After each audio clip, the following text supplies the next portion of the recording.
अस्सलाम वालेकुम दोस्तों, मेरे चैनल जीनियस टेलर में आपको वेलकम है। आज की वीडियो में मैं आपको कुर्ते का नाप लेकर कुर्ते की कटिंग करना बताऊंगा। अक्सर हमें कुर्ते का नाप लेकर कुर्ते की कटिंग करने में आर्म होल का मेथड निकालने में मुश्किल पेश आती है। तो आज की इस वीडियो में मैं आपका ये मसला हल कर दूंगा। आज की इस वीडियो में आप समझ सकेंगे कि आप किस तरह कुर्ते का नाप लेकर स्केल थ्योरी की मदद से कुर्ते की कटिंग कर सकेंगे। इस वीडियो को आखिर तक देखें ताकि कोई इंपॉर्टेंट पॉइंट आपसे मिस ना हो जाए। चलते हैं वीडियो की तरफ। कुर्ते की लेंथ का नाप लेंगे। शोल्डर की सिलाई से हमने कुर्ते की लेंथ को नापना है। 40.5 लेंथ है। यहाँ मैं 1.5 इंच प्लस करके कटिंग करूंगा तो 42 नोट कर रहा हूँ कुर्ते की लेंथ। अब हम चेस्ट पे लूजिंग नापेंगे। आर्म होल के नीचे आपने एंची टेप रखकर स्ट्रेट में लूजिंग नापनी है। यहाँ 22.5 इंच की लूजिंग है। आधा इंच मैं कस्टमर की डिमांड पर लूज करूंगा इसको। कमर को नाप लें। पॉकेट के पास से हमने कमर की फिटिंग नापनी है 22.5 इंच और चौक के ऊपर हमने हिप की लूजिंग नापनी है जो हमारे दामन की चौड़ाई भी होगी। ये 24 इंच का साइज है। आप ये तमाम साइज नोट कर लें। इसके बाद हम शोल्डर को नाप लेंगे। आपने बैक साइड से शोल्डर को नापना है। 17.5 इंच शोल्डर है। अब हम स्लीव्स नाप लेंगे। आपने बिछाकर स्लीव्स को नापना है। 23.5 स्लीव्स का साइज है। आधा इंच में कस्टमर की डिमांड पर इसमें ऐड करूंगा। 24 इंच की इसकी कटिंग होगी। आप स्लीव्स की चौड़ाई को नाप लें। 9 इंच स्लीव्स की चौड़ाई है। ये आर्म होल के मेथड के लिए बहुत जरूरी है, आपने ये जरूर नोट करनी है। अब हम कॉलर का साइज नाप लेंगे। कॉलर के साथ एंची टेप को मैच करके आपने पूरे कॉलर का साइज नापना है। कॉलर साइज 15.5 इंच है। अब हम कुर्ते की तख्ती को नाप लेंगे। आपने फ्रंट साइड से कुर्ते को बिछाकर तख्ती का नाप लेना है कि अक्सर होता है कि हम कुर्ते की तख्ती को नहीं नापते हैं तो कुर्ते की फिटिंग में फर्क आ जाता है। 16.5 का साइज है कुर्ते की तख्ती का, ये भी आप नोट कर लें। अब हम कुर्ते की कटिंग करेंगे तो हमने दामन के हिसाब से कपड़े को फोल्ड किया है। 24 इंच का दामन है कुर्ते का, तो आधा से 1.5 इंच प्लस करके हमने कपड़े को फोल्ड किया। अब 12.5 से 12.75 की तय लगा लें। टॉप पर एक स्ट्रेट लाइन लगाएं। इस लाइन से हमारी मार्किंग होगी।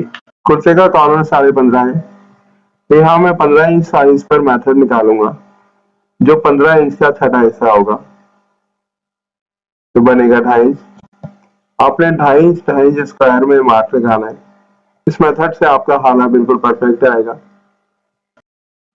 अब हम शोल्डर का मार्क लगाएंगे। 17.5 शोल्डर है, तो इसका हाफ 1.9 इंच बनता है।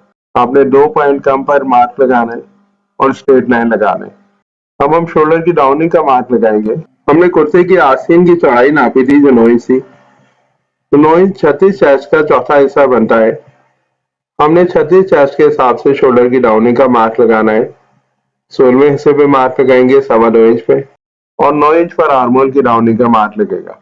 आर्म होल की डाउनिंग का मार्क स्लीव्स की चौड़ाई के हिसाब से लगेगा जो हमने कुर्ते का नाप लेते हुए नोट की थी। आप शोल्डर की डाउनिंग को क्रॉस कर लें। कुर्ते में 16.5 इंच तख्ती का साइज हमने नोट किया था, उसका हाफ 8.25 बनता है। आधा इंच मार्जिन प्लस करें तो 8.25 बनेगा। यहाँ जो मेरी शोल्डर की लाइन है वो भी 8.25 इंच पर ही आ रही है, तो यहाँ मुझे किसी तरह का अंदर शेप देने की जरूरत नहीं है। मैं यहाँ शोल्डर की लाइन पर ही आर्म होल का शेप दूंगा। अब हम कुर्ते में फिटिंग के मार्क लगाएंगे। आर्म होल से नीचे 6 इंच पर मार्क लगाएं। उस मार्क से 7 इंच नीचे हमने एक और मार्क लगाया। यहाँ से हिप की फिटिंग होगी और आर्म होल के नीचे हम कमर की फिटिंग देंगे। अब इन दोनों मार्क पर स्ट्रेट लाइन कर लें। हमने सीने से 23 इंच लूजिंग रखनी है, उसका हाफ करके 11.5 में आधा इंच प्लस किया और 12 इंच पे मार्क लगा दिया। कमर से 22.5 इंच की लूजिंग चाहिए, उसका हाफ 11.25 इंच किया और 2 पॉइंट उसमें ऐड किया क्योंकि यहाँ हम बारीक सिलाई करेंगे, पॉकेट सिलाई होगी, तो आपने 11.5 इंच पे मार्क लगाया। हिप की फिटिंग के लिए हमने 24 इंच रखना है, उसका हाफ किया 12.5 और यहाँ भी मैंने 2 पॉइंट ऐड किया है, 12.25 इंच पे मार्क लगा दिया। अब ये तीनों मार्क आप शेप दे लें और हिप से एक स्ट्रेट लाइन लगाएंगे दामन तक, क्योंकि हमारा दामन भी 24 इंच होगा जितनी हिप की लूजिंग होगी। अब हम लेंथ का मार्क लगाएंगे। लेंथ का मार्क आपने शोल्डर की क्रॉसिंग वाली लाइन से लेना है। जब हम स्ट्रेट लाइन से लेंथ का मार्क लगाते हैं तो लेंथ छोटी हो जाती है। तो आपने जो क्रॉसिंग वाली लाइन है शोल्डर की, वहां से आधा इंच निकाल कर लेंथ का मार्क लगाना है। 42 लेंथ है, तो मैं यहाँ 42.5 इंच पर लेंथ का मार्क लगाऊंगा। 1.25 इंच का मार्जिन रखेंगे। चौक की तरफ आपने हल्का शेप रखना है। अब हम पॉकेट की मार्किंग करेंगे। आर्मोल के नीचे 5 इंच का पहला मार्क लगाएं और उस मार्क से 7 इंच का हमने पॉकेट के मुंह का साइज मार्क करना है। पॉकेट के नीचे 3.5 इंच का एक मार्क लगाएंगे जो चौक के लिए होगा। अब हम कुर्ते के फ्रंट की कटिंग कर लेंगे। उसके बाद मैं आपको बताऊंगा कि हमने बैक को किस तरह कटिंग करना है कि हमारे नाप की कुर्ते के हिसाब से परफेक्ट हो।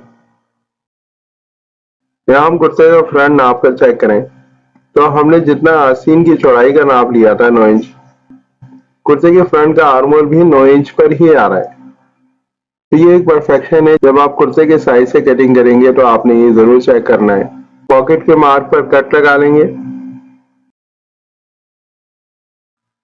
फ्रंट कटिंग के बाद जो हमें सामने कपड़ा मिला है उसको हमने उसी तरह फोल्ड करना है जैसे फ्रंट के लिए हमने क्रीज लगाकर फोल्ड किया। बैक कटिंग के लिए फ्रंट को ऊपर रख लें। ये हम बगैर तीरे का कुर्ता कटिंग कर रहे हैं, तो आपने 3 से 4 इंच ऊपर बैक को बड़ा रखना है। अब यहाँ मैं आपको स्केल मेथड बताऊंगा कि हमने किस तरह बगैर तीरे वाली कमीज कटिंग करनी है जो एक नाप के कुर्ते के हिसाब से भी परफेक्ट होगी। हमने कुर्ते की स्लीव्स का जो साइज नोट किया था 9 इंच, उससे हमें ये मालूम हुआ कि ये 36 साइज का कुर्ता है। तो यहाँ मैंने 36 साइज के हिसाब से इसमें मेथड लगाना है। 36 चेस्ट का 12वां हिस्सा 3 इंच पर हम मार्क लगाएंगे। उसके हाफ पे 1.5 इंच पर एक मार्क लगा देंगे, हाले की डाउनिंग के लिए होगा।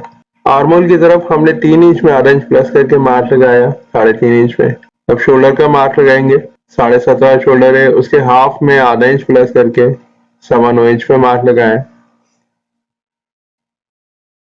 अब आप हाले की डाउनिंग को स्ट्रेट लाइन कर लें। बैक पर हाले का मार्क लगाएंगे। जो हमने फ्रंट पे 2.5 इंच का मार्क लगाया उसमें हमने 1.5 इंच प्लस करके 3.25 इंच पे मार्क लगाया। शोल्डर की क्रॉसिंग की लाइन लगा लें। बैक के हाले का शेप दे देंगे। बाकी आर्मोल को ड्राइंग कर दें। अब हम बैक की कटिंग करेंगे। इसके बाद हम आस्तीन की कटिंग करेंगे और इस आर्मोल के हिसाब से मैं दिखाऊंगा कि हम किस तरह एक परफेक्ट आस्तीन कटिंग करेंगे। बैक पर भी पॉकेट के कट लगा दें।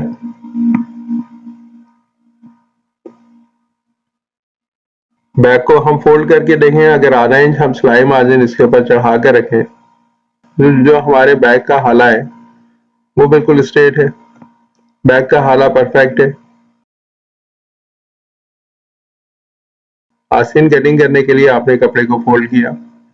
आपने इतनी चौड़ाई रखनी है जितनी हमने आस्तीन की चौड़ाई नापी है। आधा इंच हमने इसमें प्लस करके मार्क लगाया है 9.5 इंच पे। कि स्ट्रेट लाइन लगाएं। इस लाइन से 3 इंच पर मैंने आस्तीन की डाउनिंग के लिए मार्क लगाया, स्ट्रेट लाइन कर दी।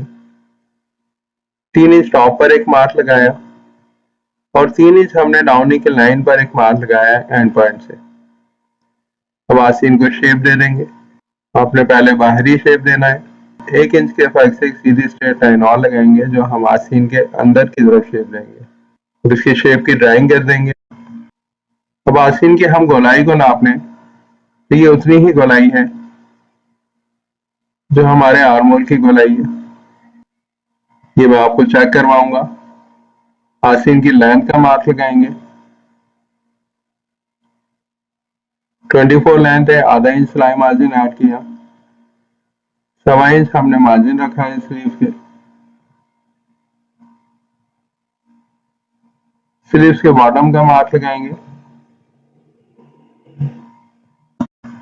6 इंच हमने बॉटम रखा है, आधा इंच सिलाई मार्जिन ऐड किया। 6.5 इंच में मार्क लगाया। शेप स्केल से आस्तीन को शेप दे देंगे। अब हम आस्तीन की कटिंग कर लेंगे। कटिंग के बाद मैं आपको हार्मोन के साथ रखकर दिखाऊंगा कि जो आसीन हमने कटिंग की है ये हार्मोन के हिसाब से किस तरह परफेक्ट है। कुर्ते की आसीन कटिंग हो गई है। अब हम आसीन को हार्मोन के साथ मैच करके देखेंगे। आपने बैक को फ्रंट के ऊपर आधा इंच रखा के रखना है कि जो उसका सिलाई मार्जिन है हमने उसके ऊपर फोल्ड कर दिया। जो हमने आसीन कटिंग की है उस आसीन को इस हार्मोन के साथ हमने मैच करना है। आप इस तरह घुमाकर चेक कर सकते हैं और ये देख सकते हैं कि किस तरह ये आसीन परफेक्ट है। अगर आपको मेरी ये वीडियो पसंद आई है तो इस वीडियो को लाइक और शेयर कीजिए और मेरे चैनल जीनियस सेल को सब्सक्राइब कीजिए ताकि इस तरह की आने वाली और इंफॉर्मेटिव वीडियो आपको वक्त पर मिलती है।